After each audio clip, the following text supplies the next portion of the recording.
Setelah resepsi, ibu mertua mengambil semua amplop dan emas, lalu memberiku tagihan 2,4 miliar. Aku langsung lapor polisi. Nama saya Anissa Lestari, 27 tahun, berasal dari Solo. Seumur hidup, kedua orang tua saya hanya berharap saya bertemu dengan pria yang baik dan bertanggung jawab. Setelah beberapa tahun bekerja sebagai akuntan di Jakarta, saya bertemu Baskara, seorang pria matang yang berbicara dengan lembut dan menyayangi saya dengan sabar, seolah di dunia ini saya selalu punya tempat untuk bersandar. Saat ia melamar, orang tua saya menangis haru, dan saya percaya pada kebahagiaan yang sedang saya genggam. Namun, orang tua dulu pernah berkata, dalamnya laut dapat diukur, dalamnya hati siapa tahu. Dan itu benar sekali, Bapak dan Ibu sekalian. Ada hal-hal yang baru akan menunjukkan wujud aslinya pada saat yang tepat, di malam yang tepat, dan di bawah sorot lampu yang tepat. Malam itu, pertengahan Desember, udara Jakarta terasa sejuk dan banyak orang turun ke jalan untuk berfoto dengan dekorasi Natal. Restoran tempat pernikahan kami diadakan terletak di tepi danau, dihiasi pohon Natal setinggi hampir 3 meter, dengan untaian lampu kuning keemasan di sepanjang jalan masuk. Alunan musik Natal berpadu dengan lagu pop Melayu, terdengar meriah sekaligus menyentuh hati.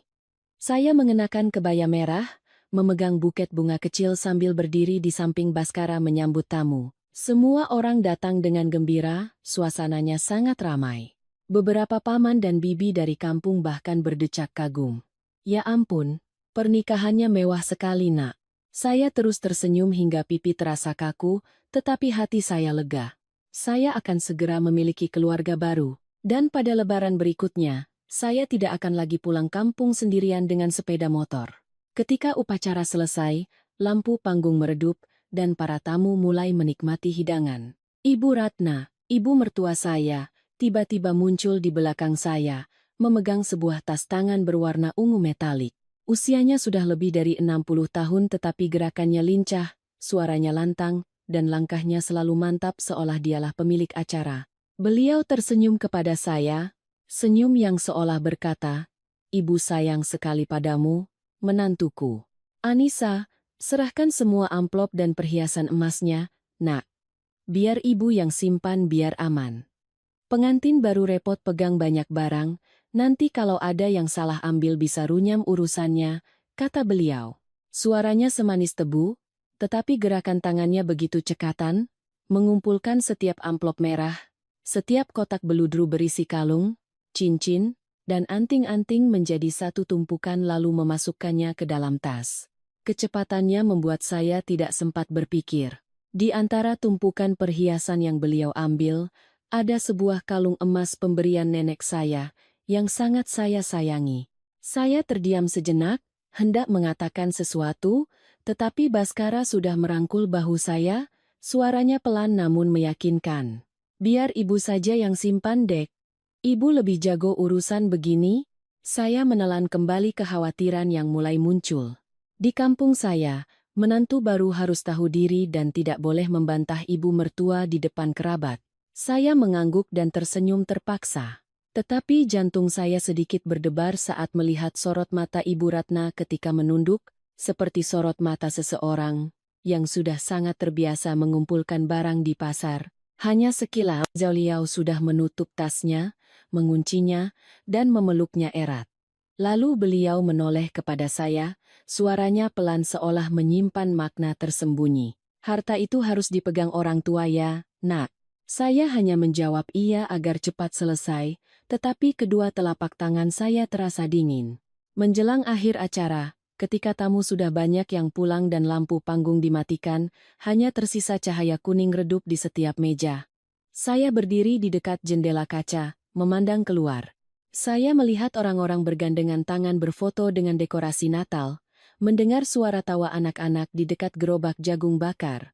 Sementara saya, pengantin wanita dari sebuah pernikahan seindah mimpi, justru merasakan kehampaan yang sulit dijelaskan. Seorang pramusaji wanita lewat dan tersenyum iseng, pengantinnya cantik sekali, tapi ibu mertuanya gesit banget, ya.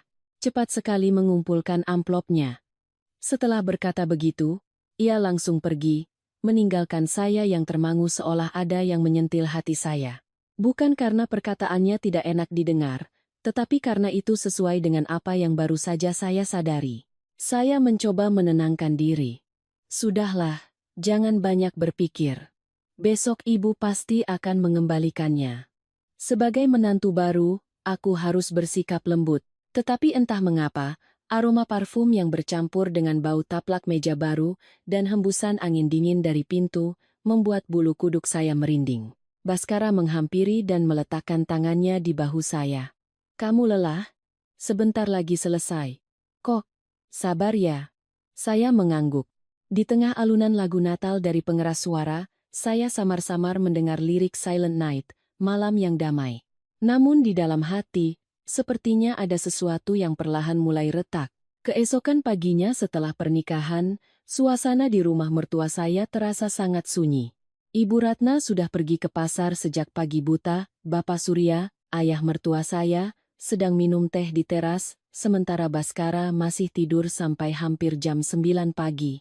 Saya sudah bangun sejak lama, menatap langit-langit kamar yang asing dan merasa ada yang janggal, seolah ada sesuatu yang sudah bergeser dari tempatnya sejak semalam. Tapi saya belum tahu apa itu. Menjelang siang, Ibu Rina, manajer restoran tempat pernikahan, menelepon Baskara. Suaranya sopan, tetapi tidak bisa menyembunyikan keraguan. "Selamat siang, Pak Baskara. Pihak kami perlu berdiskusi sebentar dengan Bapak dan Ibu Anissa mengenai kontrak kemarin. Kapan Bapak dan Ibu bisa mampir?" Baskara menoleh ke saya. "Kita ke sana sebentar ya, Dek.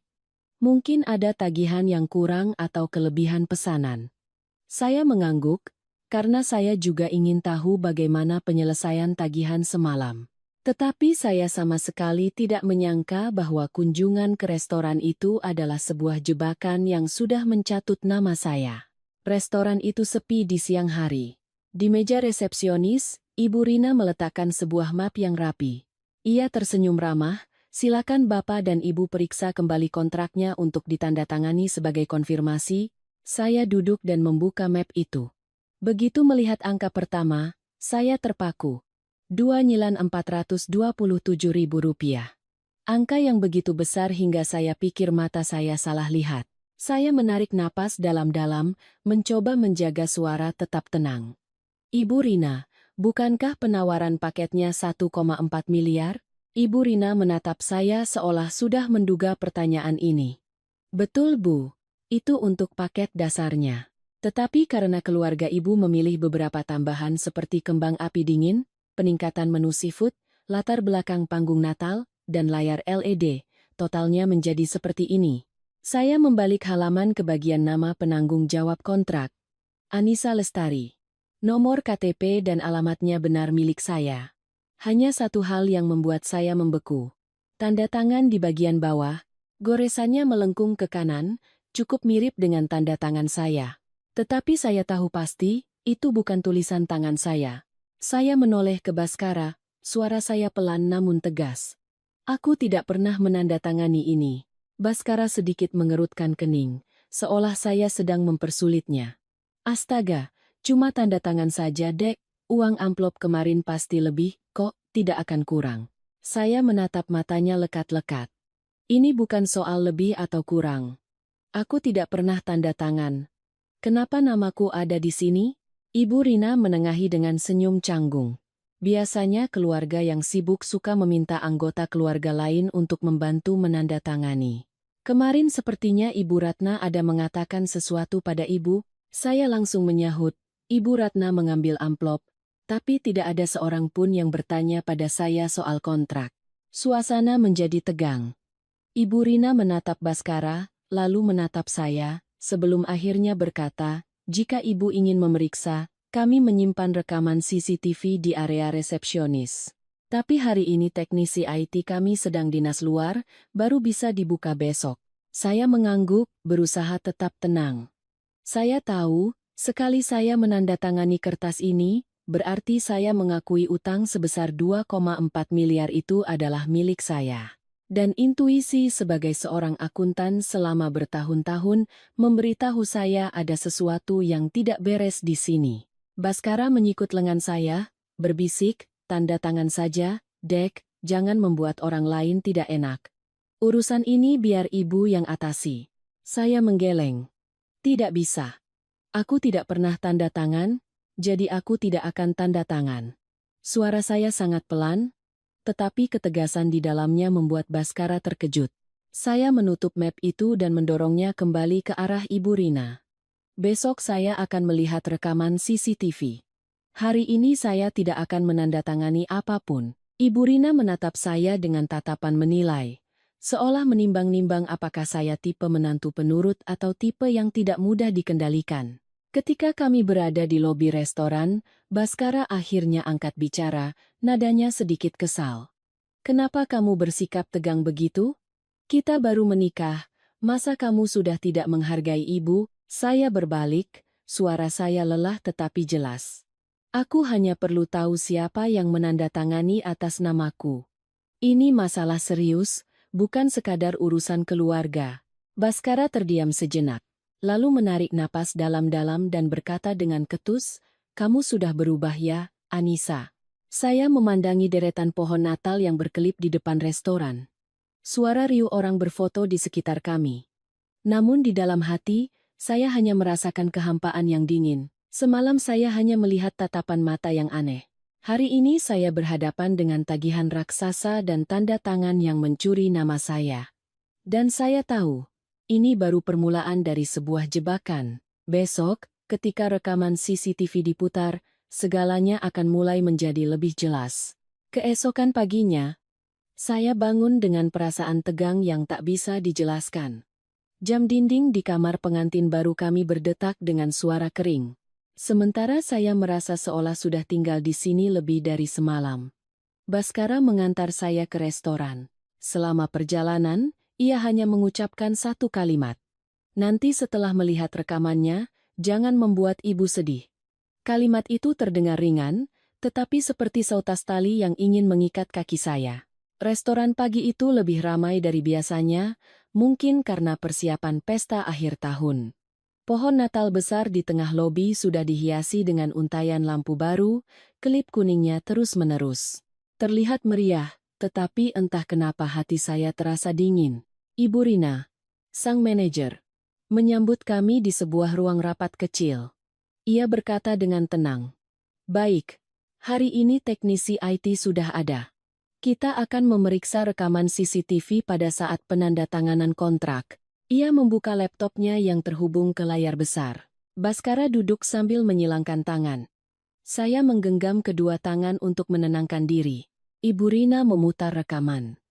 Layar menampilkan suasana resepsionis pada hari pernikahan. Tamu lalu lalang, staf bertukar dokumen, dan cahaya lampu Natal terpantul di lantai keramik yang mengilap. Lalu, Ibu Rina menghentikan rekaman dan memperbesarnya. Seorang wanita mengenakan kebaya hijau giok masuk ke dalam bingkai. Itu Ibu Ratna. Saya melihat dengan jelas beliau bersandar di meja, mengeluarkan map dari tasnya, lalu mengambil pulpen dan menandatangani di kolom Anissa Lestari. Setiap goresan pena terlihat begitu tajam, setiap gerakannya begitu biasa hingga tidak bisa disangkal. Saya tidak berkata apa-apa. Baskara juga diam. Ibu Rina menatap saya, mencoba menjaga suara netral.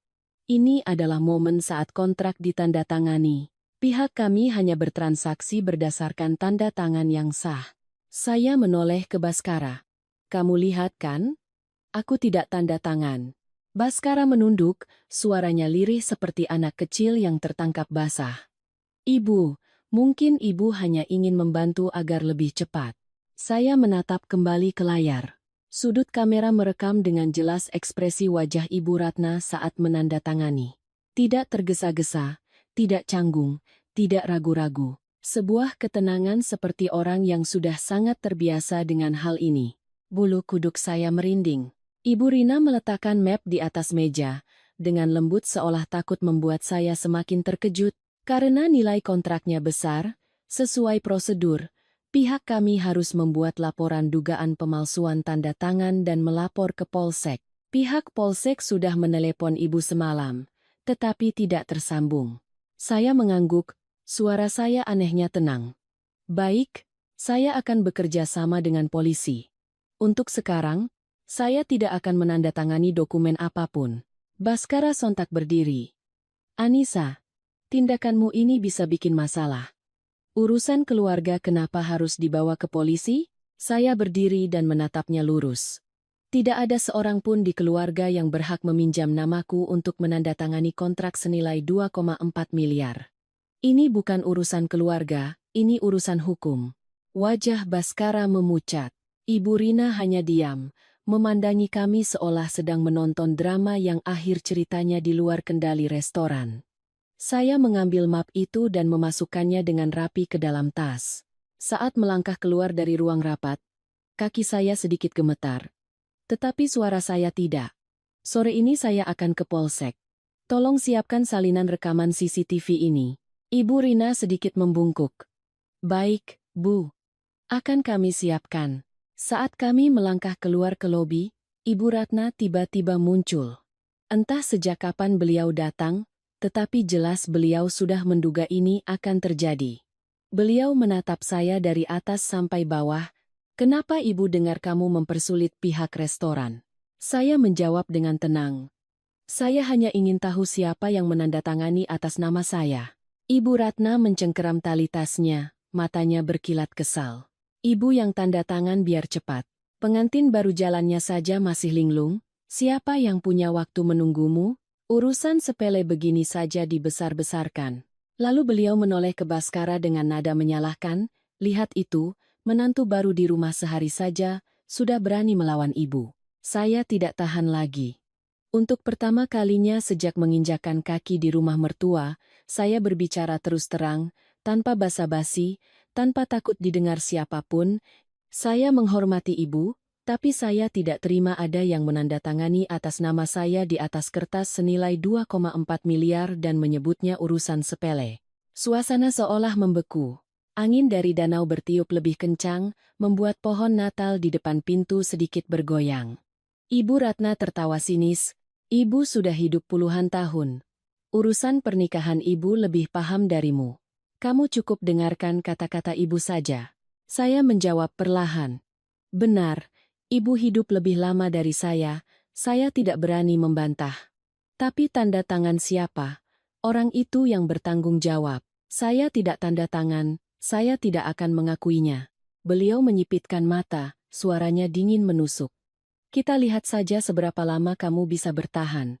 Saya tidak menjawab lagi, hanya berbalik dan melangkah keluar pintu. Kalimat terakhirnya terus terngiang di kepala saya sepanjang perjalanan pulang. Kita lihat saja seberapa lama kamu bisa bertahan. Saya tahu, ketika seseorang mengucapkan kalimat itu, artinya perang baru saja dimulai. Dan saya, seorang pengantin baru, telah memasukinya tanpa jalan untuk mundur. Sore harinya, langit mendung lebih cepat dari biasanya. Udara dingin menjelang Natal yang menyusup melalui jendela membuat saya tanpa sadar bergidik. Baskara diam 1000 bahasa selama perjalanan mengantar saya ke Polsek. Ia menyetir seperti orang linglung, sesekali melirik saya lalu membuang muka, tetapi sama sekali tidak mengucapkan sepatah kata pun untuk membela atau meminta maaf. Saya menyadari satu hal. Kebisuan seorang suami, terkadang lebih menyakitkan daripada bentakan orang lain. Kantor Polsek terletak di sudut jalan tua, dindingnya bercat kuning yang mulai kusam, dengan beberapa rumpun bunga kertas menjuntai di depan teras. Seorang polisi piket mengantar saya ke ruang kerja. Baskara hendak ikut masuk, tetapi polisi itu berkata dengan lembut, Ibu Anissa akan dimintai keterangan secara pribadi. Bapak silakan tunggu di luar. Baskara memasukkan tangan ke saku, berdiri kaku. Saya tidak menoleh padanya lagi. Di dalam ruangan hanya ada saya dan 2 petugas, seorang polisi muda yang mencatat dan seorang bapak yang lebih tua dan tenang, sorot matanya tajam namun teduh, seperti orang yang sudah terbiasa menghadapi berbagai masalah pelik. Saya menjelaskan semuanya secara lengkap, tidak kurang tidak lebih. Dari saat menerima tagihan, mencurigai tanda tangan, hingga melihat rekaman CCTV. Bapak polisi yang lebih tua mengangguk-angguk, Anda menjelaskan dengan runut. Itu bagus. Kasus ini ada indikasi pemalsuan tanda tangan, perlu dibuat berita acara. Saya menghela napas, menjaga suara tetap tenang. Pak, Saya hanya ingin melindungi nama baik saya. Uangnya terlalu besar, saya tidak berani menanggungnya untuk orang lain. Polisi muda itu meletakkan berita acara di depan saya. Silakan Ibu tanda tangani untuk mengonfirmasi laporan ini. Inilah tanda tangan Ibu yang sah. Saat ujung pulpen menyentuh kertas, saya merasakan hati saya sedikit bergetar.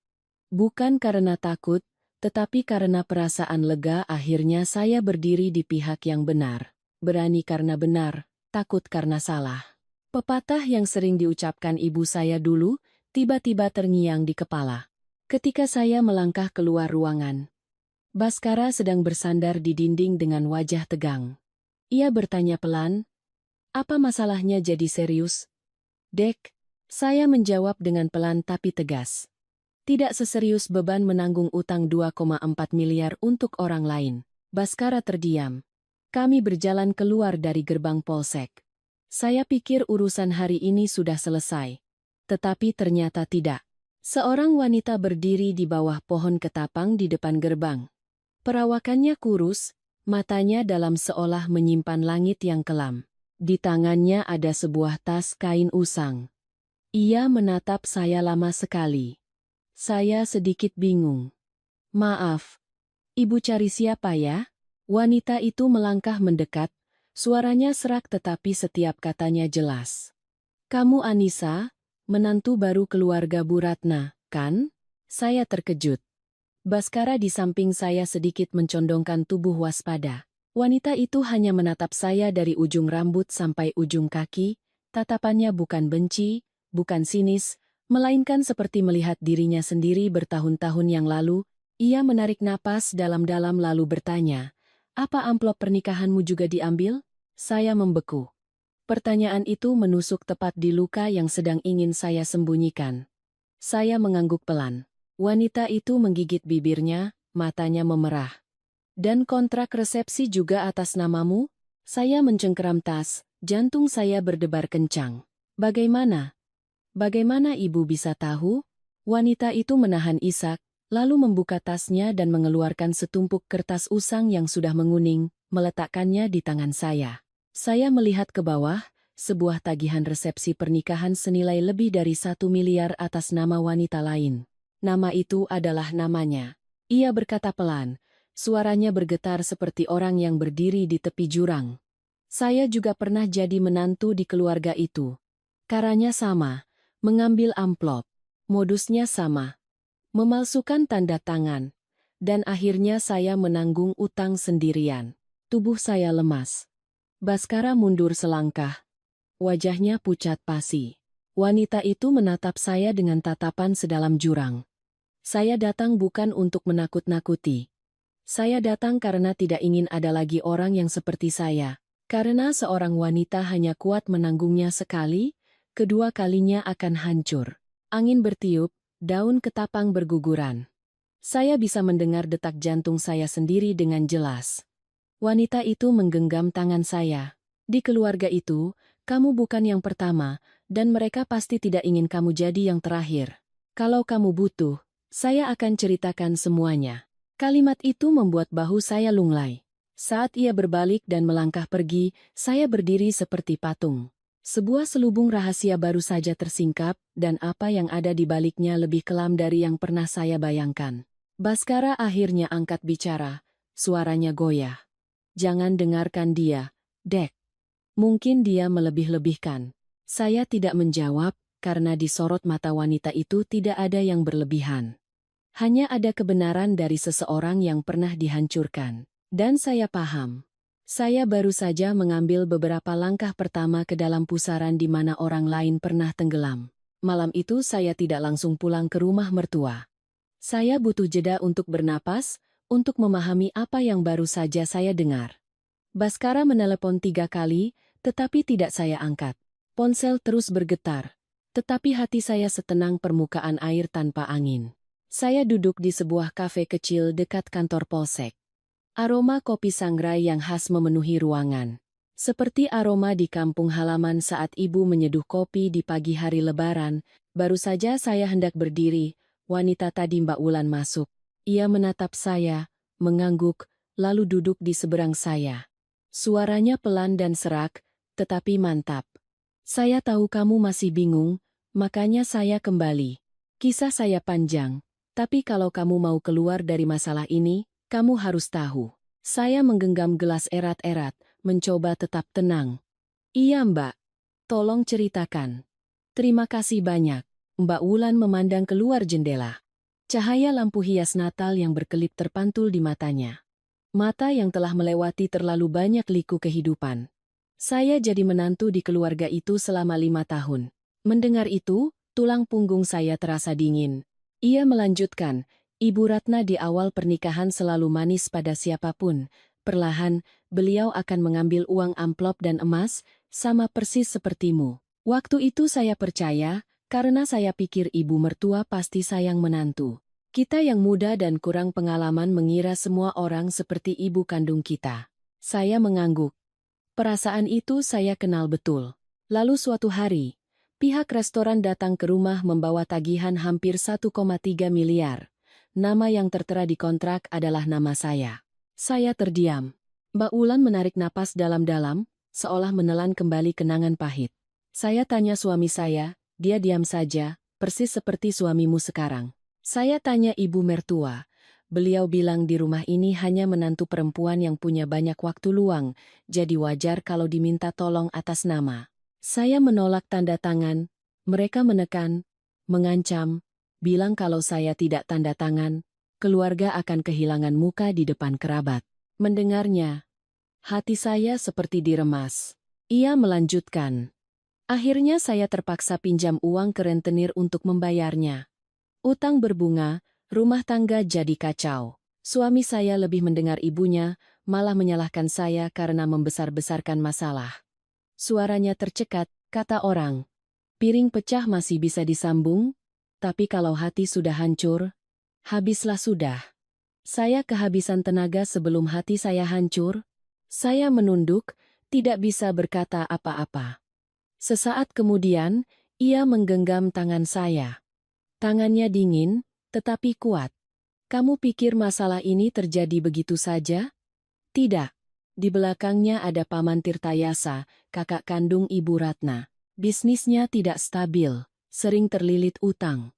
Jaringan pernikahan dengan modus pemalsuan tanda tangan dan menaikkan harga ini adalah caranya memutar uang.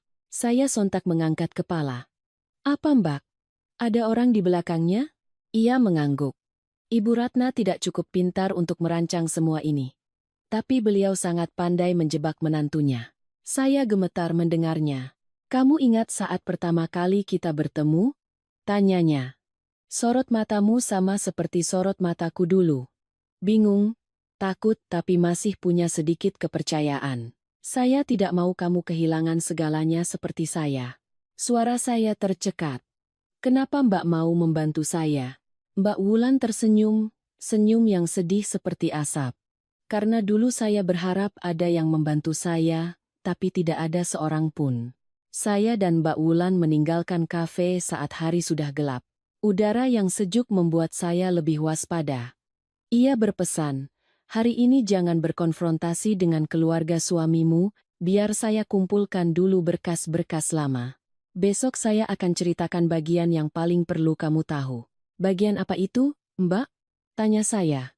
Ia mengucapkan setiap kata dengan perlahan, seolah melepaskan beban berat. Bagian yang harus kamu tahu untuk melindungi dirimu sendiri. Ini bukan yang pertama, dan belum tentu yang terakhir. Ketika saya tiba di rumah mertua, suasana di dalam sangat sunyi. Ibu Ratna sedang duduk di tengah ruang tamu, tangannya memutar tasbih, matanya terpejam seolah tidak melihat saya. Tapi begitu pintu tertutup pelan, beliau membuka mata, suaranya tajam. Dari mana saja kamu seharian ini tanpa memberitahu siapapun? Saya tetap menjaga nada sopan. Maaf Bu. Tadi ada urusan dengan polisi. Baskara keluar dari dapur, wajahnya tegang seperti senar gitar. Anissa, Ibu sedang tidak enak badan, jangan bicarakan itu lagi. Ibu Ratna tertawa kecil, tawa yang sama sekali tidak terdengar gembira. Menantu di rumah ini baru sehari menikah sudah membuat heboh seolah dunia kekurangan tontonan. Saya menatapnya. Bu, saya tidak ingin jadi tontonan. Tapi ada hal-hal yang jika tidak dijelaskan, saya tidak akan bisa hidup tenang. Matanya berkilat marah. Baskara berbisik, bicaralah yang sopan. Saya menggeleng. Ini bukan masalah sopan santun. Saya berdiri tegak. Saya izin bertanya, Bu. Apakah Ibu pernah menandatangani surat atas nama orang lain tanpa bertanya pada mereka sekalipun? Ruangan yang hening itu seolah bergolak. Ibu Ratna menyeringai. Di rumah ini, apa yang Ibu lakukan bukan urusanmu untuk bertanya. Saya menjawab perlahan. Saya paham posisi saya, Bu. Tapi saya juga paham hukum. Nama saya bukan untuk dipinjam siapapun. Tangan Ibu Ratna sedikit meremas tasbihnya.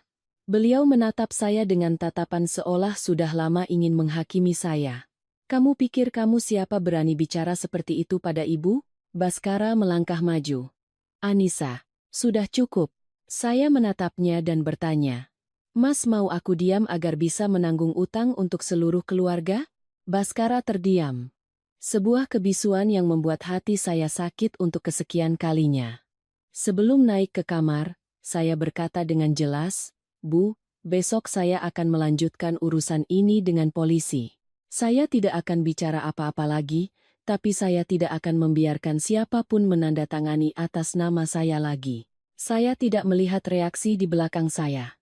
Saya hanya mendengar suara butiran tasbih Ibu Ratna jatuh ke meja.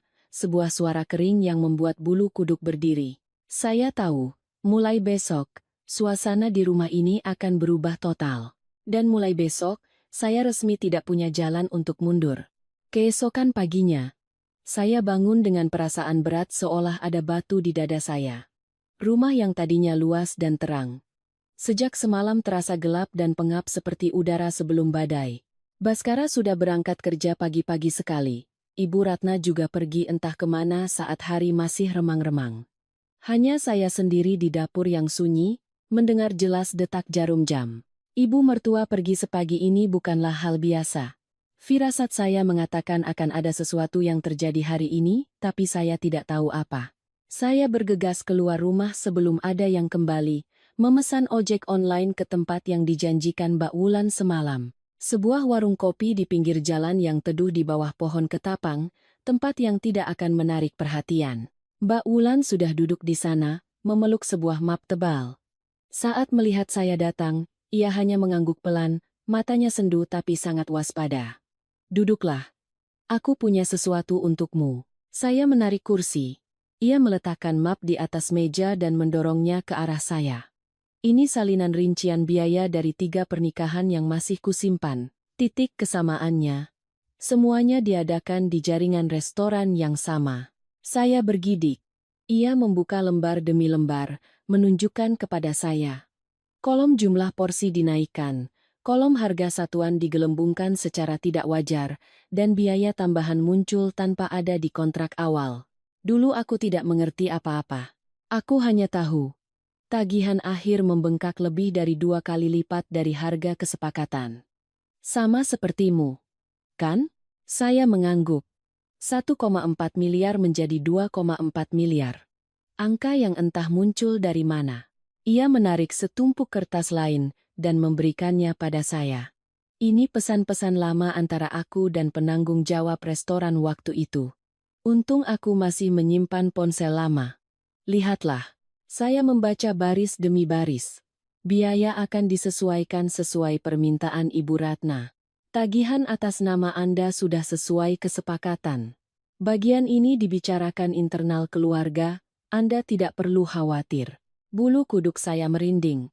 Dingin hingga saya harus meletakkan kertas itu di meja. Mbak Wulan berbisik. Aku tahu keluarga itu bermasalah sejak aku dipaksa menandatangani, tapi baru lama kemudian aku paham. Ibu Ratna tidak bekerja sendiri.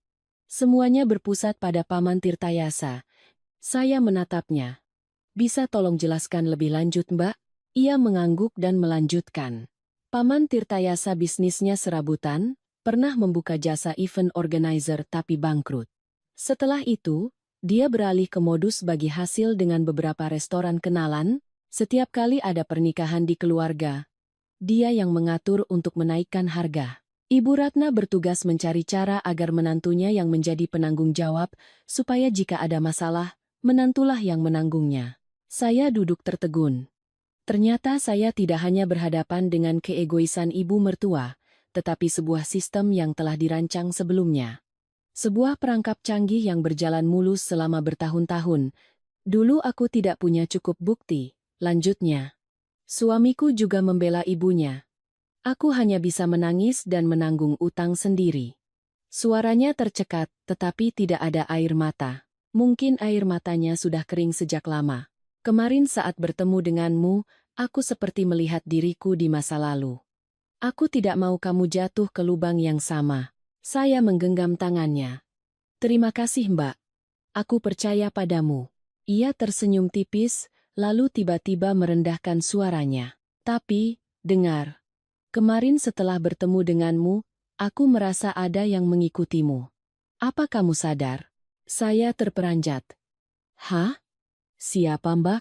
Tidak jelas wajahnya, tapi dia berdiri di sudut dekat pohon ketapang di seberang polsek, terus memperhatikanmu.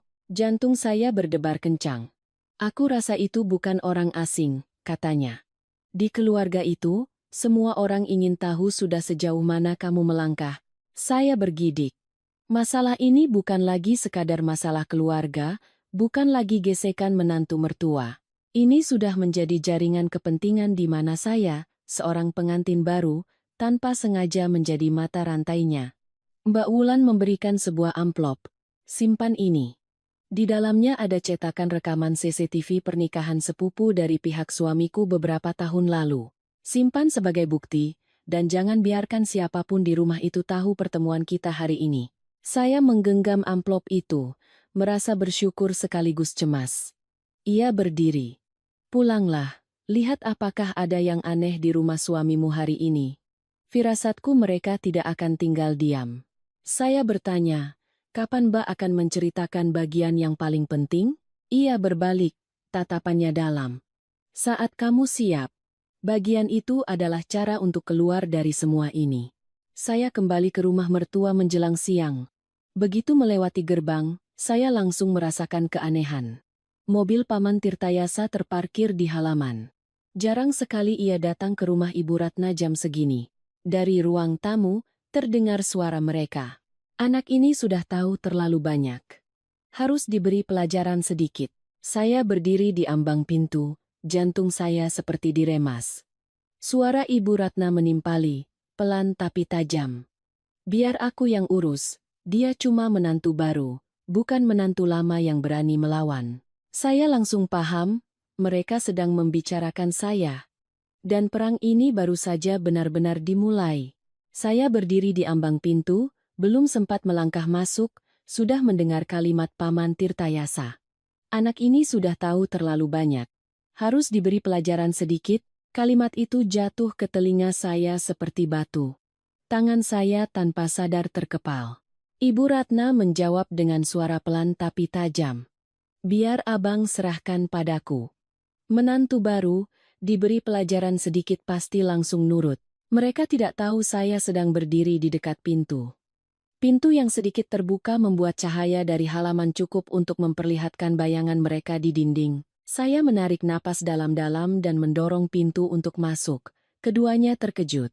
Suasana langsung membeku saat mereka menoleh ke arah saya. Saya menunduk dengan sopan. Permisi, saya baru pulang. Paman Tirtayasa, pria dengan penampilan necis tetapi sorot matanya licik, menopang dagu di meja dan menatap saya dari atas ke bawah. Oh, Anissa. Menantu baru yang galak sekali, ya. Baru 2 hari di rumah ini, namanya sudah dikenal di polsek. Setiap kata diucapkannya dengan penekanan, seolah sengaja menyindir. Saya tetap menjaga suara tenang. Maaf, Paman. Saya hanya melakukan apa yang benar. Saya tidak ingin menyusahkan siapapun. Ia tertawa sinis. Di rumah ini, orang tua yang mengurus. Anak kecil ikut campur gampang patah. Loh, saya mengangkat wajah, tidak menghindar. Saya tahu posisi saya, Paman. Tapi tanda tangan siapa?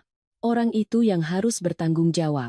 Saya tidak bisa membiarkan orang lain menandatangani, lalu menyuruh saya mengakuinya. Paman Tirtayasa melirik Ibu Ratna seolah memberi isyarat, lihat, Dia kurang ajar, lalu kembali menatap saya. Kamu tinggal di rumah ini, jadi kamu harus ikut aturan rumah ini. Paham? Saya tidak mundur, tidak juga maju. Saya hanya berkata perlahan dan sopan. Saya menghormati aturan rumah, Paman. Tapi saya juga menghormati hukum negara. Kalimat itu membuat Ibu Ratna sedikit terkejut. Paman Tirtayasa mengerutkan kening dengan jelas. Ia merendahkan suaranya, mencoba tetap tenang. Kamu sedang menyindir siapa yang melanggar hukum? Saya menjawab dengan lembut, saya tidak menyindir siapapun. Tapi rekaman CCTV tidak bisa berbohong, dan dokumen yang disimpan restoran juga tidak bisa berbohong. Sorot matanya berkilat waspada. Saya sadar, mereka mulai takut. Sore harinya, seluruh keluarga duduk di meja makan. Makan malam yang seharusnya hangat, hari ini terasa dingin seperti es. Baskara duduk di seberang saya, wajahnya lelah seperti orang yang memikul beban berat tapi tidak tahu harus meletakkannya di mana. Ibu Ratna terus mengambilkan lauk untuk Paman Tirtayasa, tanpa sekalipun menoleh ke arah saya. Tiba-tiba Paman Tirtayasa meletakkan sumpitnya. Suara ketukan itu memecah keheningan. Sepertinya Anissa sekarang suka membesar-besarkan masalah, ya. Polsek, dokumen, sekarang sampai bertanya soal CCTV. Urusan keluarga dibawa keluar itu namanya tidak tahu diri. Saya menatapnya. Suara saya lembut tapi tidak lemah. Maaf, Paman. Karena masalah ini sudah bukan lagi urusan keluarga. Ia mengangkat alis. Oh ya? Kamu mau bilang ibu mertuamu salah? Saya menjawab. Saya hanya mengatakan saya tidak pernah menandatangani, dan saya berhak untuk mencari kejelasan. Kalimat itu membuat suasana makan malam bergolak. Baskara meletakkan sumpitnya, mencoba menengahi. Anissa, bisakah kamu biarkan semuanya tenang dulu? Ibu punya penyakit jantung. Saya menoleh padanya. Aku tidak bicara dengan nada tinggi, tidak juga kurang ajar. Aku hanya mengatakan kebenaran.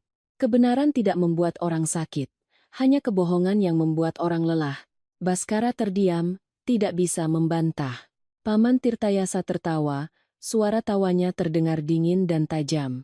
Keras kepala sekali, ya. Lihat itu, menantumu sekarang mengajari kita. Saya menghela napas pelan. Jika tidak bicara sekarang, saya tidak akan punya kesempatan lagi. Saya tidak mengajari siapapun, saya hanya ingin bertanya. Kenapa tagihan resepsi pernikahan dinaikkan 2 kali lipat dari harga kesepakatan? Dan kenapa nama saya, yang tidak pernah menandatangani, ada di dokumen itu? Paman Tirtayasa perlahan bersandar. Anak gadis, pertanyaan seperti itu tidak cerdas. Ada hal-hal yang kalau kamu tahu terlalu banyak, kamu bisa mati muda. Seluruh meja hening. Saya tidak takut, tidak lagi. Saya pernah dengar kalimat itu, Paman. Tapi nenek moyang kita juga punya pepatah lain, berani karena benar, takut karena salah. Saya tidak ingin mati, tapi saya lebih tidak ingin hidup dalam ketidakadilan. Paman Tirtayasa menggebrak meja. Berani kamu bicara begitu padaku? Saya berdiri, menunduk dengan sopan tapi tegas. Saya bicara begitu untuk melindungi nama baik dan hidup saya. Saya tidak melawan siapapun, tapi saya tidak akan terima dijadikan penanggung utang. Ibu Ratna akhirnya angkat bicara, suaranya setajam pisau berlumur madu. Kamu pikir kamu siapa? Baru datang ke rumah ini sudah sok bicara hukum dan sopan santun, saya menatapnya lurus, untuk pertama kalinya tidak menghindar. Saya tidak berpikir muluk-muluk, Bu. Saya hanya ingin menjadi orang yang jujur dengan nama saya sendiri. Beliau melotot dan mengucapkan kalimat yang membuat seisi rumah terdiam. Kalau begitu kita lihat saja seberapa lama kamu bisa bertahan. Saya paham. Itu bukan lagi ancaman untuk menantu. Itu adalah deklarasi perang. Makan malam berakhir dalam suasana yang pekat dengan permusuhan. Saat saya melangkah naik ke kamar, saya mendengar Paman Tirtayasa berbisik pada Ibu Ratna, kalau dia masih nekat, abang suruh orang untuk mengingatkannya. Saya berhenti sejenak, jantung saya berdebar kencang. Jadi, mereka sudah berpikir sampai sejauh itu. Beberapa saat kemudian, Baskara masuk ke kamar. Ia bersandar di pintu, menatap saya seolah ingin mengatakan sesuatu tapi tertahan.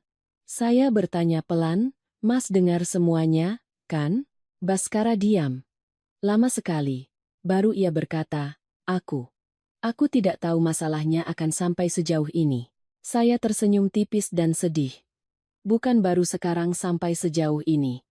Hanya saja, aku orang pertama yang berani mengungkapkannya. Baskara duduk di tepi ranjang. Suaranya pelan. "Jangan melawan Paman Tirta. Dia bukan orang yang bisa diajak main-main." Saya menatap keluar jendela.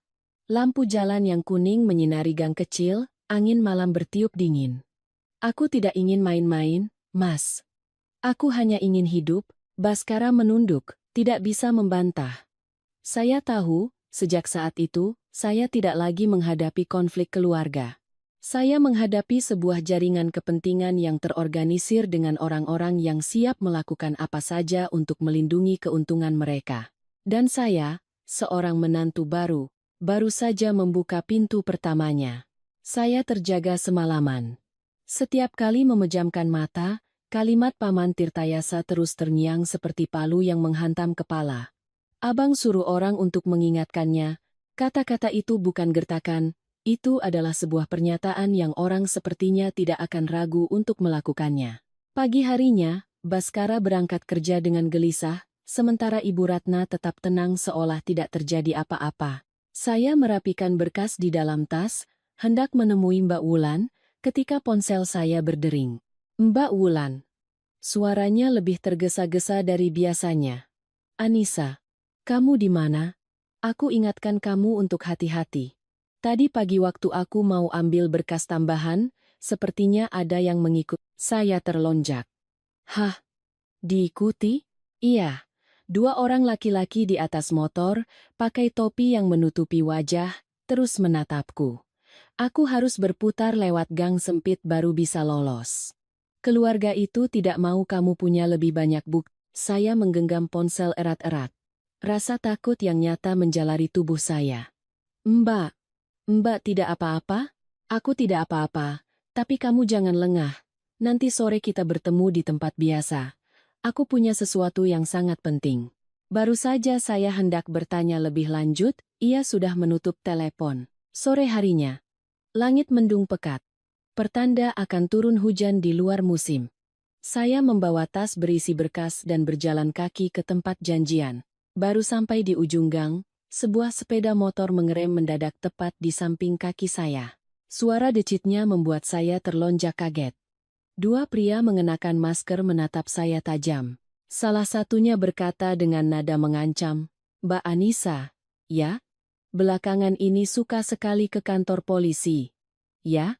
Saya berdiri diam, tangan saya sedikit gemetar, tetapi pikiran saya anehnya jernih. Jika lari, saya akan memancing mereka. Jika melawan, saya akan memberi mereka alasan untuk bertindak. Saya berkata perlahan. "Saya tidak punya masalah dengan siapapun. Anda salah orang." Pria yang satunya tertawa, suara tawanya kering seperti batu asah. "Salah orang? Keluarga mertuamu yang meminta kami menyampaikan salam. Urusan resepsi itu biar orang tua yang urus, menantu baru tidak usah ikut campur." Jantung saya mencelos. Tanpa bertanya pun saya tahu siapa di baliknya. Pengemudi motor itu memajukan motornya, berbisik, "Kalau nurut, hidup tenang. Kalau keras kepala, gampang patah, Mbak." Setelah itu, keduanya tancap gas dan pergi, meninggalkan kepulan asap knalpot yang menusuk hidung. Saya berdiri mematung, hanya satu perasaan yang ada di benak saya. Mereka benar-benar tidak ingin saya melangkah lebih jauh, dan mereka siap melakukan apapun untuk menghentikan saya. Saya tiba di warung kopi terlambat 10 menit. Mbak Wulan sudah duduk di sana dengan raut wajah cemas. "Kenapa wajahmu pucat begitu? Ada apa?" Saya menceritakan semuanya. Setelah mendengar, Mbak Wulan menggebrak meja dengan pelan. "Sudah kuduga. Mereka sudah mulai bergerak. Tapi jangan takut, aku akan membantumu sampai tuntas." Lalu ia membuka tasnya dan mengeluarkan satu set dokumen lagi. "Ini berkas pernikahan 3 tahun lalu, juga dari keluarga itu." Pengantin wanitanya menanggung utang hampir 1,8 miliar dan yang menandatangani atas namanya juga Ibu Ratna. Saya melihat kontrak itu. Tanda tangannya begitu mirip hingga membuat saya merinding. Waktu itu, lanjutnya, Paman Tirtayasa sedang butuh uang untuk modal perusahaan eventnya. Setiap resepsi, mereka menaikkan harga 40–60%. Jelas sekali uangnya lari kemana. Saya menutup dokumen itu, hati saya terasa berat. Ia menggenggam tangan saya, suaranya pelan tapi mantap. Bukti sudah cukup kuat, tapi untuk menghancurkan lingkaran ini, kamu harus lebih kuat, dan jangan pernah sendirian di malam hari. Saya mengangguk. Mbak Ulan menatap saya seolah melihat orang yang akan memasuki pusat badai tanpa jalan keluar. Kamu siap? Karena mulai sekarang, mereka tidak akan membiarkanmu tenang. Saya menarik napas dalam-dalam. Saya siap. Malam itu, saya duduk sendirian di kamar, membuka setiap dokumen. Setiap lembar kertas adalah kisah pahit wanita-wanita sebelum saya. Saya bukan yang pertama, tapi saya bertekad menjadi yang terakhir. Angin di luar berdesir kencang, membuat jendela bergetar seolah pertanda badai akan datang. Dan saat ini, saya tahu saya telah memasuki sebuah pertempuran tanpa kompromi. Catatan. Cerita berlanjut dengan intensitas yang sama. Diadaptasi sepenuhnya ke dalam konteks dan bahasa Indonesia hingga akhir. Memastikan semua detail plot, dialog, dan resolusi cerita tersampaikan dengan akurat dan alami sesuai permintaan. Malam itu saya pulang saat hari sudah gelap. Jalanan berkilauan dengan lampu Natal, orang-orang tertawa dan berfoto, sementara saya membawa setumpuk berkas yang terasa seperti batu besar. Entah kenapa, pintu rumah mertua terasa lebih berat dari biasanya, seolah mereka sudah tahu apa yang akan saya bawa pulang. Begitu saya masuk, Ibu Ratna sudah berdiri di tengah ruang tamu. Tidak duduk, tidak bersandar, hanya berdiri seolah menanti saya. Wajahnya begitu dingin, saya merasa jika segelas air diletakkan di dahinya, air itu bisa membeku. "Dari mana saja kamu dari pagi?" tanyanya. Nadanya bukan bertanya, melainkan menginterogasi. Saya melepas sepatu dan menjawab pelan, "Maaf, Bu. Saya ada urusan pribadi yang harus diselesaikan." "Urusan pribadi?" Beliau menyeringai. "Urusan pribadi yang sampai merepotkan polisi, mengacaukan restoran, lalu membuat mereka menelepon Ibu?" Saya terdiam. "Restoran menelepon Ibu?" Beliau berkata dengan nada keras. "Mereka bilang kamu membawa masalah keluarga keluar, mempersulit mereka, dan mengganggu bisnis mereka." Saya berdiri tegak. Saya hanya menanyakan apa yang perlu ditanyakan. Saya tidak menjelek-jelekan siapapun. Ibu Ratna menggebrak meja, suara tamparannya membuat saya terkejut. "Kamu mau jadi menantu atau mau jadi hakim? Keluarga ini sudah puluhan tahun mengadakan pernikahan, tidak ada yang berani meninggikan suara pada ibu." Saya menatapnya. Tidak menunduk, tidak juga membantah. Saya hanya berkata dengan jelas, "Bu, masalah pemalsuan tanda tangan atas nama saya bukan masalah sepele. Saya perlu tahu kebenarannya." "Kebenaran?" Beliau tertawa sinis. "Kebenarannya adalah kamu sedang bersikap kurang ajar pada orang yang melahirkan suamimu." Saat itu Baskara turun dari tangga. Saya pikir ia akan menengahi seperti suami yang baik, tetapi tidak. Matanya tidak lagi menunjukkan keraguan seperti biasanya, melainkan sesuatu yang mirip dengan tuduhan, seolah kesal karena saya tidak mau diam demi ketenangan rumah. Ia berkata, "Anissa, sudah cukup, jangan membesar-besarkan masalah lagi. Apapun kata ibu, dengarkan saja." Saya menoleh padanya. "Mas lihat aku diancam? Mas lihat Mbak Ulan diikuti? Mas tahu kontrak pernikahan harganya dinaikkan?" Baskara menggigit bibir dan membuang muka. Aku tidak tahu. Tapi keluarga kita dari dulu memang begini. Semua menantu selalu patuh." Saya berdiri kaku. Setiap katanya jatuh seperti batu. "Jadi Mas pikir aku salah karena tidak mau menanggung utang 2,4 miliar? Baskara menjawab setelah beberapa detik hening. "Kamu seharusnya tidak melawan ibu." Saya tertawa, tawa yang sedih sekaligus menertawakan diri sendiri karena pernah memilihnya. "Jadi begitu. Baskara tampak bingung. Aku hanya ingin rumah tangga kita damai. Saya menatapnya lurus. Rumah tangga damai atau Mas yang damai? Karena kalau aku mengungkap kebenaran, yang bertanggung jawab bukan hanya ibu, kalimat itu membuat wajah Baskara memucat. Saya melihat dengan jelas di matanya ada sesuatu seperti lapisan topeng yang baru saja terkoyak. Kelemahan atau keterlibatan? Saya tidak sempat berpikir lebih jauh. Suara pintu digedor dengan keras. Brak, brak. Baskara berlari membuka pintu. Paman Tirtayasa berdiri di teras, wajahnya merah padam, napasnya berat seperti orang yang baru selesai memaki. Mana Anissa? Suruh dia keluar. Saya melangkah maju sebelum ada yang sempat bicara. Ada apa? Paman? Ia menunjuk lurus ke wajah saya. Berani-beraninya kamu menyuruh orang mengubah dokumen di restoran. Kamu tahu itu akan berdampak pada siapa?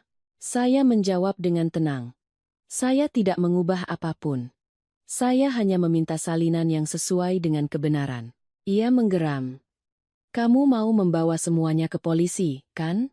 Saya menatapnya lurus, suara saya pelan tapi tajam. Iya, jika diperlukan. Suasana seolah pecah. Ibu Ratna berteriak, Anissa, kamu mau menghancurkan keluarga ini? Saya menjawab perlahan. Keluarga ini hancur bukan karena saya mengatakan kebenaran.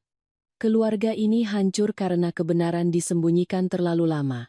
Baskara berdiri di tengah dengan wajah pucat. Jangan paksa orang sampai ke batasnya, Dek. Saya menjawab. Aku tidak memaksa siapapun. Aku hanya mempertahankan hakku. Tidak ada yang bicara lagi. Tepat saat itu, ponsel saya bergetar hebat, panggilan dari polsek. Saya mengangkatnya, suara petugas terdengar jelas. Ibu Anissa, kami minta ibu datang ke kantor segera, ada yang mengajukan laporan terkait ibu. Saya membeku. Terkait saya? Pak? Benar. Isinya menuduh Ibu Anissa mencuri dokumen dan memicu konflik internal keluarga untuk mencari keuntungan. Mohon segera datang untuk kami verifikasi.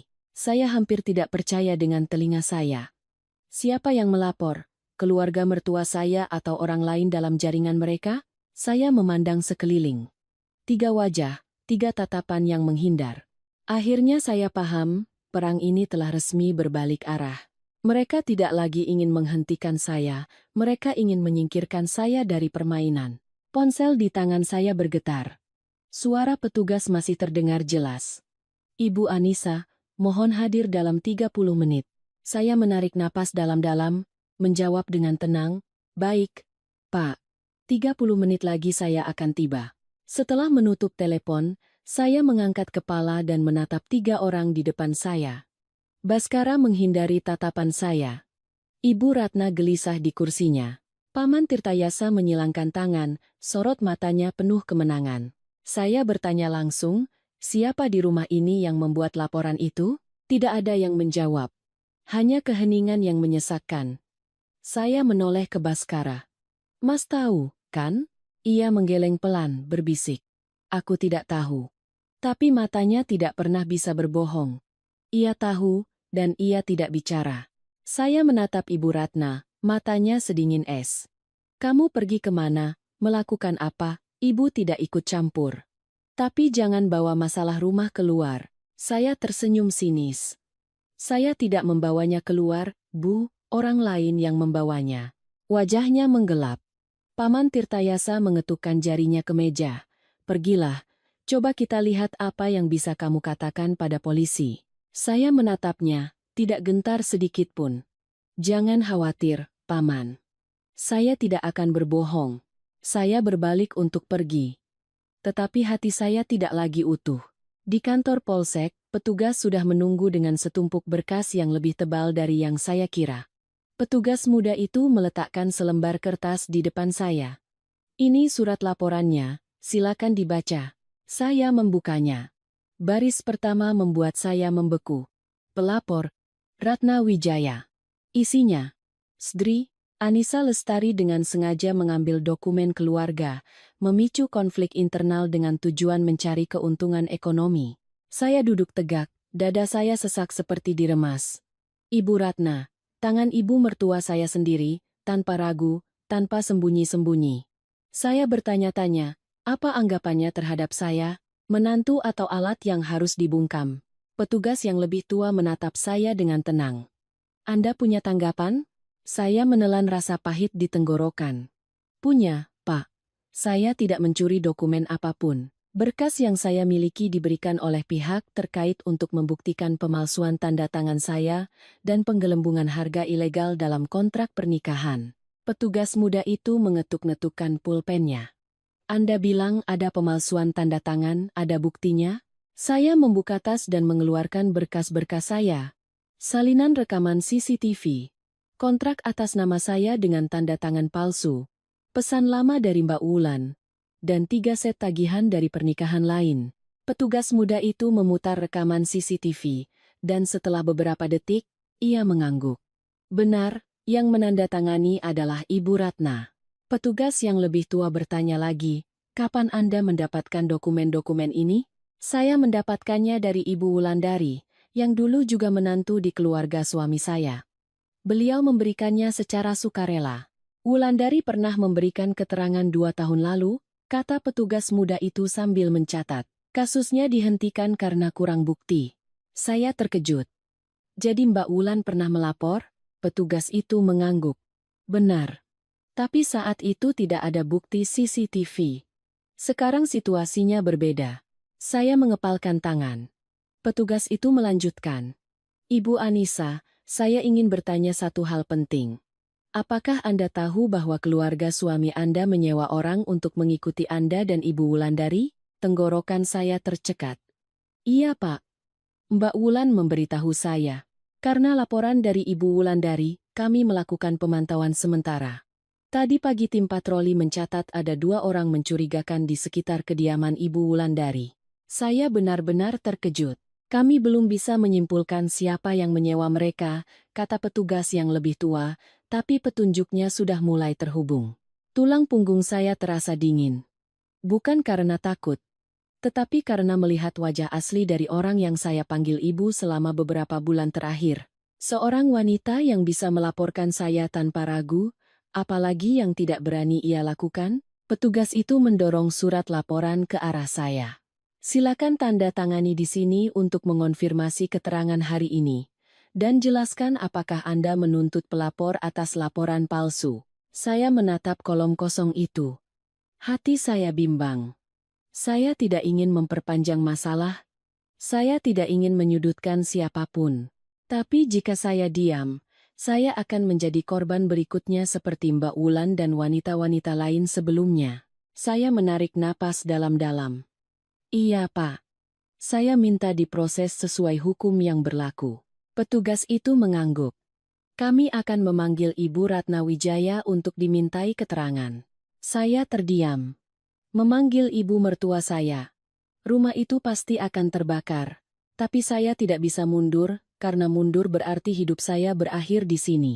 Ketika saya melangkah keluar dari polsek, malam sudah turun dan hujan gerimis membasahi jalanan yang berkilau di bawah lampu. Belum jauh saya berjalan, sebuah mobil sedan berhenti di pinggir jalan. Kaca jendela turun, seorang pria asing menatap saya dengan senyum yang sangat berbahaya. Mbak Anissa, kan? Saya ingin bertemu sebentar soal dokumen-dokumen itu. Suaranya pelan, tetapi tatapannya setajam pisau. Saya mundur selangkah, karena saya tahu. Apa yang saya hadapi selama ini hanyalah puncak dari gunung es. Hujan malam turun rintik-rintik, angin bertiup dingin menusuk. Saya berdiri berhadapan dengan wajah asing tanpa ekspresi, hanya matanya yang tajam seolah ingin menguliti setiap lapis pikiran saya. Kaca mobil turun sedikit lagi. Pria itu menyandarkan sikunya di jendela, berbicara dengan nada lembut tapi dingin. Mbak Anissa, jangan khawatir, saya tidak akan menyakitimu. Saya hanya ingin bicara sebentar. Saya melihat sekeliling. Jalanan tidak ramai, tapi masih ada orang lalu lalang. Saya tahu ia tidak akan berbuat nekat di tempat umum. Saya mundur selangkah, menjaga jarak. Anda siapa? Ia tersenyum. Seseorang yang pernah bekerja dengan Paman Tirtayasa. Seluruh tubuh saya menegang. Ia memberi isyarat. Jangan takut, saya hanya mau memberikan ini.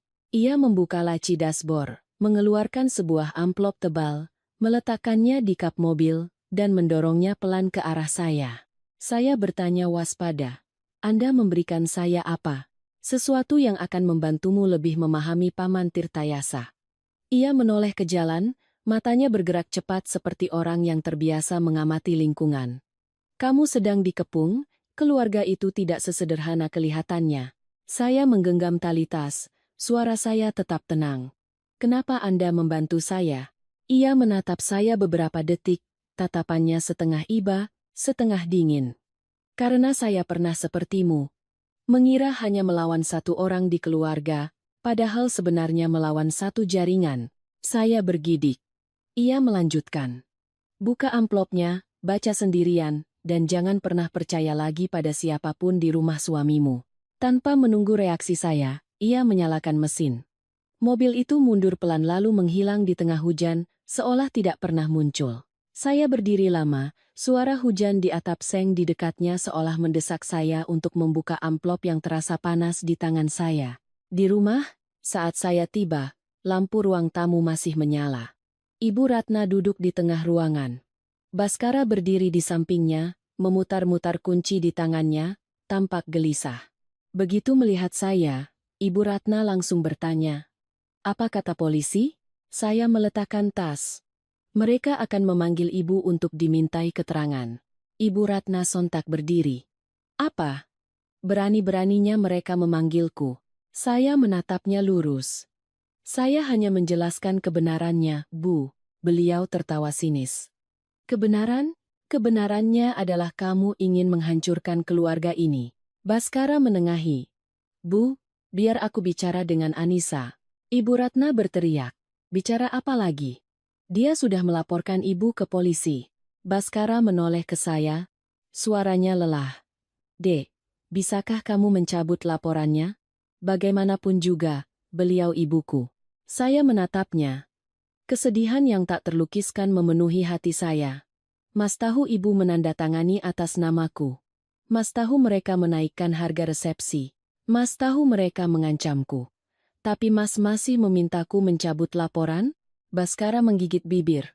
Tapi ini keluargaku." Saya menjawab perlahan, setiap kata terasa lebih berat dari napas. "Dan ini nama baikku, Mas." Baskara menunduk, tidak bisa berkata apa-apa. Saat itu saya merasakan dengan sangat jelas, pria yang pernah saya percayai ini sedang berdiri di antara istri dan keluarganya, tetapi ia condong ke sisi gelap mereka.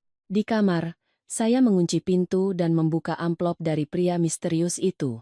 Di dalamnya ada salinan transaksi bank atas nama Paman Tirtayasa, daftar transfer dana ke beberapa rekening restoran di Jakarta, kontrak acara yang dibatalkan di tengah jalan dengan alasan pihak penyelenggara menggunakan daftar tamu fiktif untuk menaikkan harga, dan terakhir, secarik kertas kecil bertuliskan tangan, "Ini baru 1,10.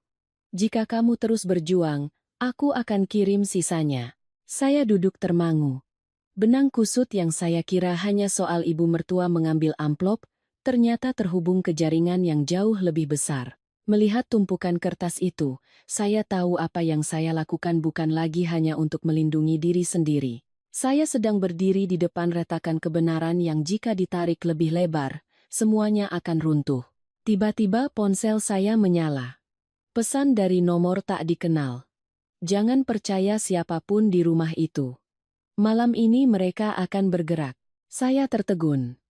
Di rumah ini, siapa yang mengawasi saya? Tanpa sadar saya mematikan lampu dan duduk di tepi ranjang.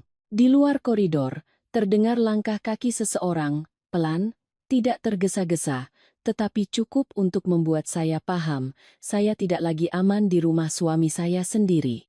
Malam itu, meski sudah mengunci pintu, saya tidak bisa tidur. Firasat saya mengatakan ada sesuatu yang bergerak diam-diam di rumah ini. Sekitar pukul 1 pagi, terdengar suara pelan di luar koridor. Saya menahan napas dan menempelkan telinga ke pintu. Suara pria serak berbisik, "Coba lihat dia sudah tidur atau belum." Lalu gagang pintu saya dicoba diputar. Sekali, dua kali. Setiap putaran membuat jantung saya berhenti berdetak. Saya melihat ke arah kunci, grendelnya sedikit bergetar. Saya mundur ke sudut lemari, menggenggam ponsel. Saat pintu tidak bisa dibuka, langkah kaki itu berlanjut ke ujung koridor.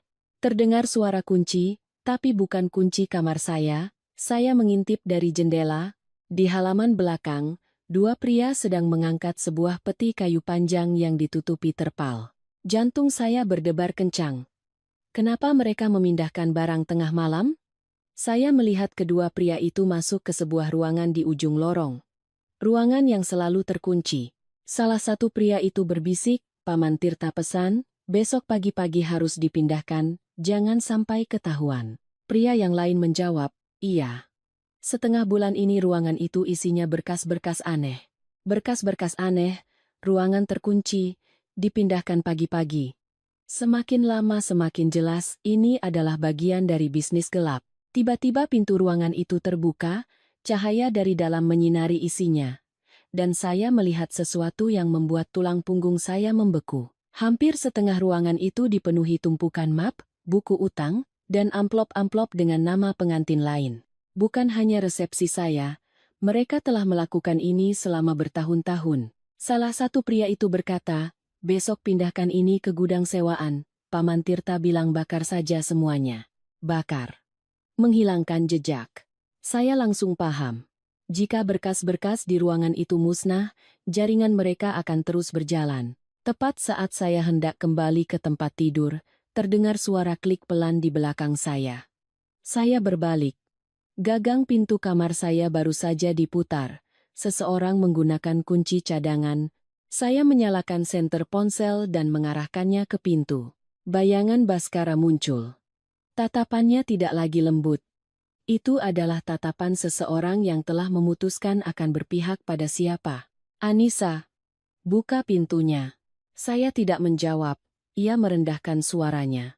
"Jangan mempersulit ibu lagi. Kamu tidak tahu sedang berurusan dengan siapa?" Saya mengepalkan tangan. "Mas juga tidak tahu sedang berpihak pada siapa."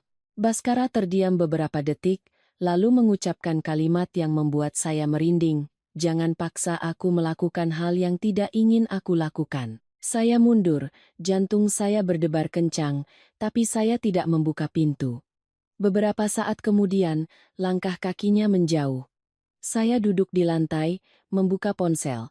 Ada pesan dari nomor tak dikenal. Mereka sedang bersiap menghilangkan barang bukti. Besok pagi mereka akan memindahkan semuanya ke gudang sewaan di Bintaro. Jika kamu membiarkan mereka membakarnya, kamu tidak akan punya kesempatan lagi. Semuanya jelas. Mereka ingin membersihkan jejak sebelum penyelidikan polisi berjalan lebih jauh. Jika saya tidak melakukan apa-apa, kebenaran akan terkubur selamanya. Hanya ada satu jalan. Saya harus masuk ke ruangan terkunci itu sebelum mereka. Sekitar pukul 4.30 pagi, saya membuka pintu kamar dengan sangat pelan. Koridor gelap, hanya diterangi cahaya remang-remang dari dapur. Saya melangkah tanpa suara. Di depan ruangan terkunci itu, saya berhenti. Saya mengeluarkan sebuah kunci serbaguna kecil yang pernah diberikan seorang teman untuk berjaga-jaga. Setelah beberapa kali mencoba, kunci itu berbunyi klik. Saya mendorong pintu. Udara di dalam terasa dingin dan pengap. Saya menyalakan senter ponsel, cahayanya menyapu deretan rak, dan saya terpaku. Puluhan peti kayu tertutup rapat, di atasnya tertulis kode aneh, PNK 2019, PNK 2020, PNK 2021. Saya langsung menebak, pernikahan. Di sudut ruangan, tumpukan map berisi kontrak, daftar tamu, dan bukti transfer. Mata saya terpaku pada selembar kertas yang sudah menguning, resepsi pernikahan, Wulandari, 2018. Saya membuka yang lain, nama-nama yang berbeda, tahun yang berbeda. Setiap nama adalah seorang korban. Di peti kayu yang baru dipindahkan semalam, saya membukanya. Di dalamnya ada ratusan amplop pernikahan, semua sudah dibuka, uangnya sudah diambil. Ini bukan lagi soal keluarga menyimpan amplop, ini adalah perampasan sistematis. Saya segera mengambil ponsel dan memotret semuanya. Tiba-tiba terdengar suara di belakang saya. Saya langsung mematikan senter. Suara sandal diseret di lantai. Saya bersembunyi di balik lemari arsip. Pintu terbuka. Loh, kok pintunya tidak terkunci? Itu suara Pak Udin, asisten rumah tangga yang sudah lama bekerja di sini. Ia menyalakan lampu. Saya menahan napas. Ia bergumam, perasaan semalam sudah dikunci. Ia berjalan mendekati peti kayu. Tinggal 2 langkah lagi ia akan melihat saya. Jantung saya berdebar keras. Tiba-tiba dari luar ada yang memanggil, "Udin, sini sebentar." "Iya, Pak." "Sebentar," jawabnya. Ia berbalik, mematikan lampu, dan menutup pintu. Napas saya terengah-engah. Saya tidak punya banyak waktu. Saya memastikan semua foto penting sudah tersimpan otomatis di cloud, lalu mengunci kembali pintu seperti semula. Saat kembali ke koridor dan hendak menaiki tangga, Baskara sudah berdiri di bawah. Wajahnya penuh curiga. "Kamu dari mana?" "Dari kamar mandi," jawab saya tenang. Ia menyeringai. "Jam segini ke kamar mandi selama itu?" Matanya menatap tajam. "Ada yang melihatmu berjalan ke arah gudang. Apa yang kamu cari di sana?" Tulang punggung saya terasa dingin. "Siapa yang melapor padanya?" "Aku tidak mencari apa-apa," jawab saya. Ia menatap saya sangat lama, lalu suaranya merendah menjadi ancaman. "Jangan sentuh urusan keluargaku lagi, kamu tidak akan paham. Orang di rumah ini tidak ada yang sebaik yang kamu kira." Saya menjawab, "Aku sudah mulai paham." Saya melangkah melewatinya dengan kepala tegak. Bukan karena saya kuat, tetapi karena saya sudah melihat terlalu banyak hal yang tidak bisa saya pura-pura tidak tahu lagi. Dan saya paham, musuh saya bukan hanya di luar, tetapi juga di dalam rumah ini. Pagi itu, suasana rumah hening luar biasa.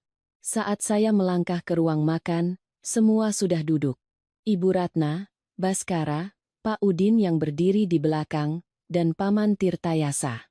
Begitu saya duduk, Ibu Ratna langsung berkata, "Anissa, hari ini ibu mau bicara terus terang.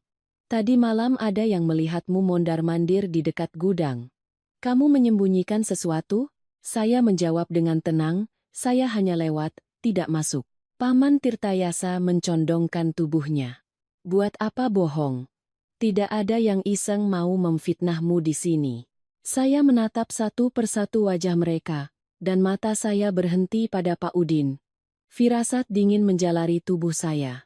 Saya bertanya langsung, "Bapak yang bilang saya masuk ke ruangan itu, kan?" Pak Udin terkejut, tangannya sedikit gemetar. Saya hanya lihat pintunya terbuka sedikit, saya kira nyonya masuk, jadi saya lapor pada Tuan Tirtayasa. Ibu Ratna meninggikan suaranya. "Coba jelaskan. Apa yang mau kamu lakukan di sana?"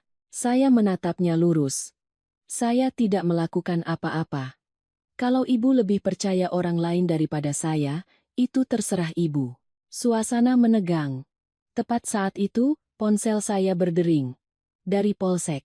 Semua mata langsung tertuju pada saya. Saya mengangkatnya. Suara petugas terdengar jelas, "Ibu Anissa, mohon Anda dan keluarga hadir di kantor Polsek jam 9 pagi ini. Kami mendapat keterangan tambahan dari saksi." "Keterangan dari siapa, Pak?" "Dari Bapak Udin."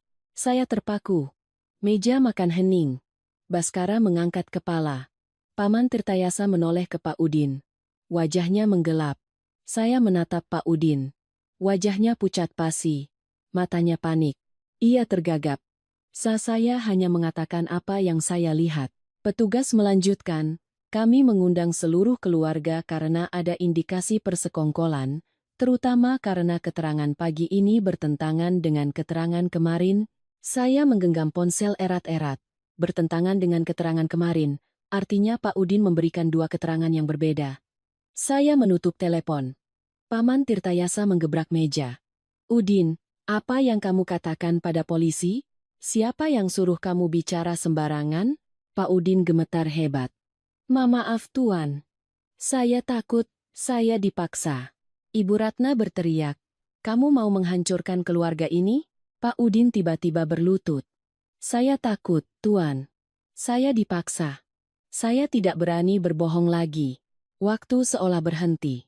Pak Udin, yang selalu berpihak pada mereka, kini menjadi orang pertama yang meruntuhkan dinding pertahanan itu. Saya bertanya pelan, Bapak dipaksa siapa? Pak Udin menunduk dalam-dalam. Tuan Tirtayasa menyuruh saya mengaku bahwa Nyonya Anissa mencuri dokumen. Kalau tidak, saya akan dipecat. Sesi rumah gempar. Ibu Ratna berdiri. Udin, kamu memfitnah. Tetapi tepat saat beliau hendak menarik Pak Udin, pria itu melanjutkan dengan kalimat yang membelah keheningan. Saya punya rekamannya. Tadi malam Tuan Tirtayasa memaksa saya untuk bicara bohong. Tidak ada yang bisa bernapas. Paman Tirtayasa melotot. Kamu bohong. Pak Udin dengan gemetar mengeluarkan sebuah ponsel lama dari sakunya. Ia memutar rekaman itu.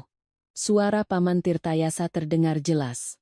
Kamu cukup bilang si Anissa itu menyelinap ke gudang mengambil berkas, lemparkan semua kesalahan padanya. Paham? Jangan sampai aku yang mengajarimu caranya bekerja. Seisi rumah membeku. Baskara berdiri, mundur selangkah, wajahnya pucat seperti hantu.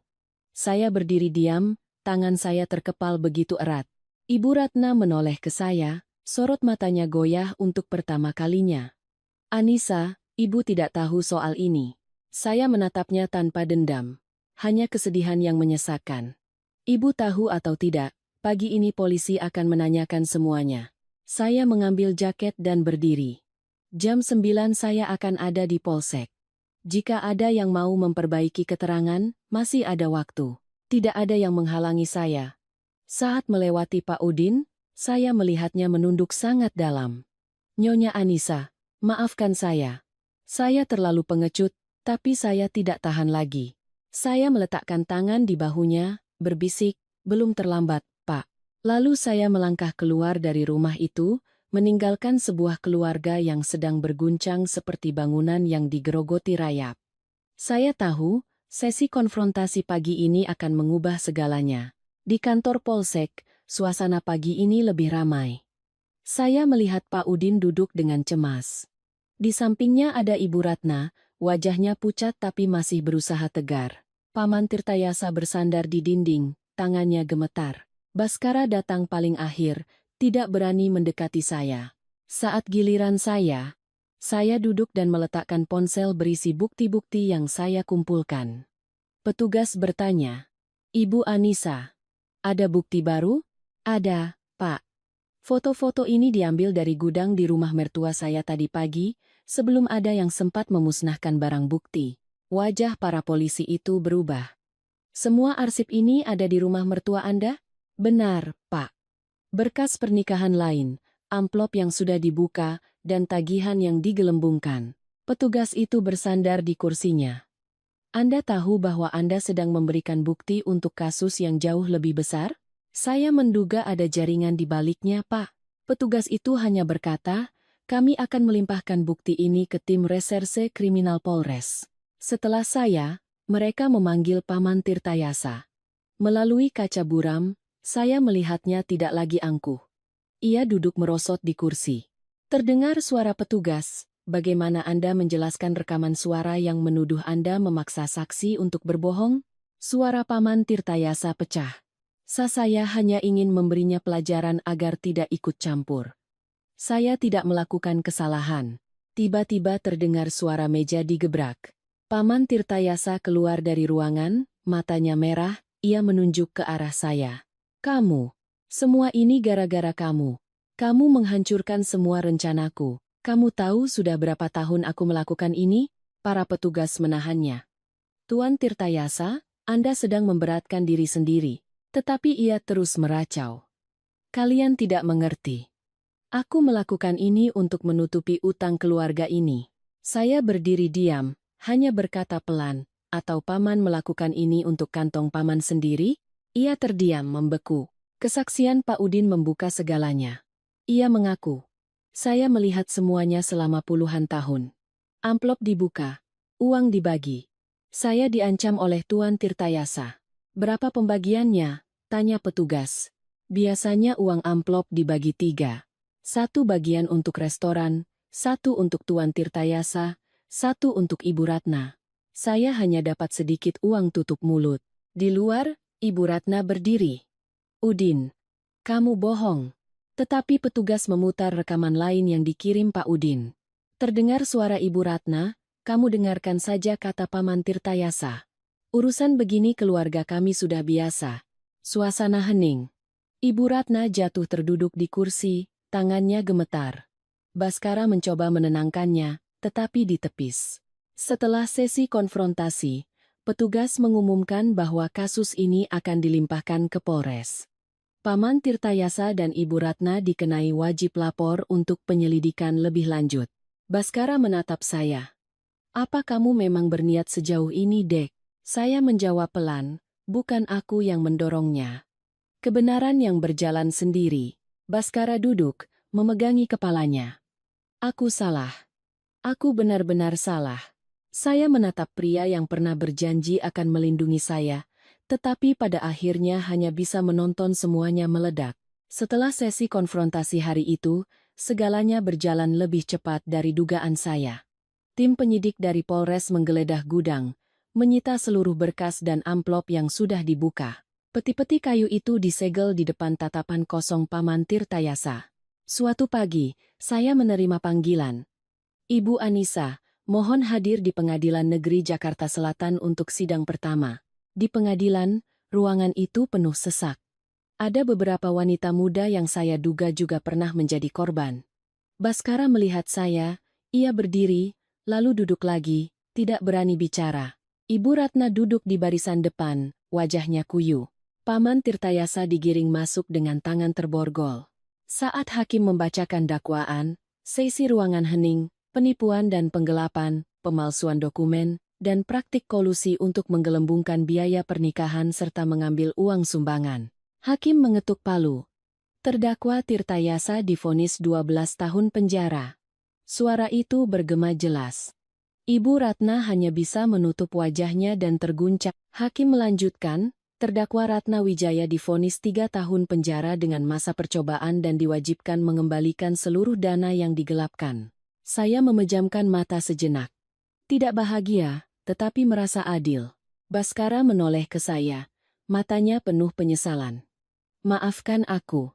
Sekarang aku baru paham kenapa kamu harus berjuang. Saya menjawab pelan, bukan aku yang memilih melawan, kebenaran yang memilihku. Setelah sidang, saya mengajukan gugatan cerai. Baskara tidak menahannya.